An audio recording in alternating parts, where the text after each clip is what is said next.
ఆంధ్రప్రదేశ్ మరియు తెలంగాణలోని అభ్యర్థుల కోసం ప్రతిరోజు వచ్చే విద్యా ఉద్యోగ సమాచారానికి సంబంధించిన అప్డేట్స్ని ఇలా మీకు వీడియోస్ రూపంలో అందిస్తుంటా.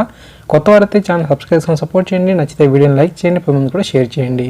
Hi guys, Mahesh friends. ఆంధ్రప్రదేశ్లో గ్రామ మరియు వార్డు ఉద్యోగాలకు సంబంధించి దరఖాస్తు ప్రక్రియ అయితే ముగిసింది కదా. రాష్ట్ర వ్యాప్తంగా 21,69,719 దరఖాస్తులు అయితే category 1, category 2A, 2B, category 3కి సంబంధించి రావడం జరిగింది. అయితే వీటిలో మనకు వెటరనరీ అసిస్టెంట్ పోస్ట్ ఎవరైతే అర్హత కలిగి ఉన్నారో వీరందరికీ కూడా చాలా మంచి వార్తలు రావడం జరిగింది. మీకు పోటీ అనేది చాలా అంటే చాలా తక్కువ. సో మీరు మీ యొక్క ఎగ్జామ్లో క్వాలిఫై అయితే చాలు, ఖచ్చితంగా మీకు జాబ్ అనేది వచ్చేసే అవకాశాలు అయితే ఉంటాయి. ఓకేనా? ఎందుకని అంటే పోస్టుల సంఖ్య చూస్తే 9,886 పోస్టులు ఉన్నాయి. ఓకే, రాష్ట్ర వ్యాప్తంగా కూడా 9,886 పోస్టులు ఉంటే అభ్యర్థులు ఎంతమంది అంటే 6,265 మాత్రమే మనకు ఎగ్జామ్కి దరఖాస్తు అనేది చేయడం జరిగింది. అంటే మీరు ఒక్కసారి పరిశ్రమ చేయండి, మీకున్న మీరు అప్లై చేసిన వారికన్నా ఎక్కువ పోస్టులు అయితే ఉన్నాయి. ఓకే, అంటే ఖచ్చితంగా మీరు కనుక క్వాలిఫై అయినట్లయితే మీకు పక్కాగా జాబ్ అనేది రావడం జరుగుతుంది. మీకున్న అవకాశం అనేది ఇతర కేటగిరీస్లో మనకి ఏవైతే పోస్టులు ఉన్నాయో వాటికి లేదనమాట. అందువల్ల ఖచ్చితంగా మీరు ఫోకస్ అనేది చేయండి. ఖచ్చితంగా మీకు ఉద్యోగం వచ్చేసే అవకాశం అయితే ఉంటుంది. ఇంకా ఇతర ఉద్యోగాలకు సంబంధించి పోటీ అనేది మనకు తీవ్రంగానే ఉందని చెప్పుకోవాలి.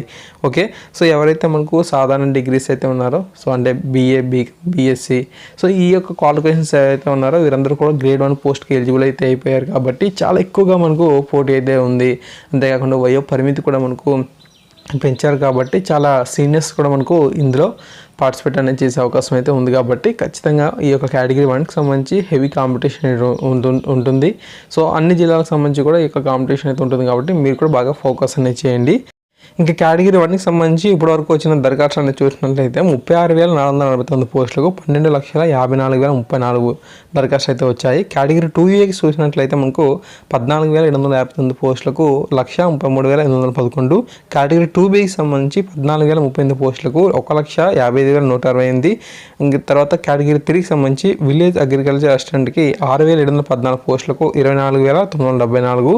అంతేకాకుండా విలేజ్ హార్టికల్చర్ అసిస్టెంట్కి 4,000 పోస్టులకు 12,886. విలేజ్ ఫిషరీస్ అసిస్టెంట్కి 794 పోస్టులకు 15,234. విలేజ్ డిస్ట్రిక్ట్ అసిస్టెంట్ పోస్టులకు 11,158 ఉంటే 2,95,907 పోస్టులు అయితే ఉండడం జరిగింది.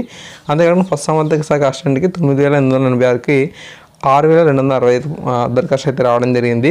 ఆ తర్వాత ANM వార్డ్ హెల్త్ సెక్రటరీ ఉన్నాయి కదా, సో వాటికి 13,540 పోస్టులు ఉంటే 72,581 అయితే ఉన్నాయి. విలేజ్ సెరికల్చర్ అసిస్టెంట్కి 400 పోస్టులకు 5,047 మంది దరఖాస్తు చేశారు. వార్డ్ ప్లానింగ్ రెగ్యులేషన్ సెక్రటరీ పోస్టుకు 3,770 ఉంటే 13,999 మంది దరఖాస్తు చేయడం జరిగింది.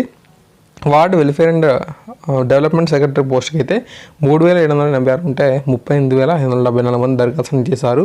Ward education and data processing secretary 3,786 ఉంటే 78,231 మంది దరఖాస్తు చేశారు. Ward sanitation and environment secretary పోస్టుకు 3,648 పోస్టులు ఉంటే 63,395 మంది టోటల్గా దరఖాస్తు అనేది రాష్ట్ర వ్యాప్తంగా చేయడం జరిగింది. ఓకే, ఈ విధంగా మనకి ఇన్ఫర్మేషన్ అయితే ఉంది. సో ఎగ్జామ్కి బాగా ప్రిపరేషన్ అయితే అవ్వండి. తప్పకుండా ముఖ్యమైన అప్డేట్స్ వచ్చిన వెంటనే మీకు అందిస్తూ ఉంటాను. Thanks for watching this video.